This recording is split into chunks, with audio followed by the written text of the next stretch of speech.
再來看刑事局甲銀行業者等等呢，是做伙來阻擋詐騙洗錢。今年6月甲去年6月安尼相比，受理的案件數也有民眾損失的錢，攏有降低。詐騙的手路是愈來愈濟，一直對時代咧變。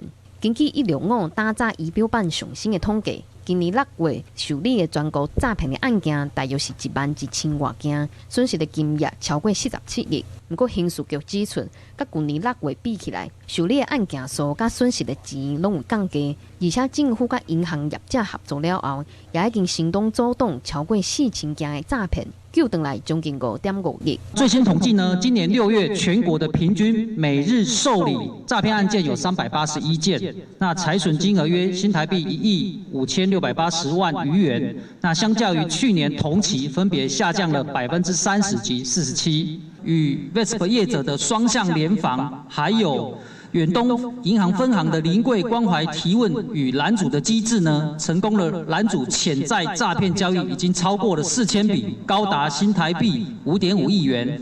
銀行業者也表示，虛擬貨幣交易的速度比匯款甲自動提款機緊10多倍，即馬已經加做詐騙集團新的洗錢的管道。銀行即馬也有甲虛擬貨幣的交易所合作，運用 AI 分析，甲反常的口罩找出來。降低詐騙的風險，也會當佇事後甲互人騙去的錢砸落來。各管道第一筆錢進去之後，到第50筆的錢出去，透過 VESP 的管道呢，只需要花6.29分鐘。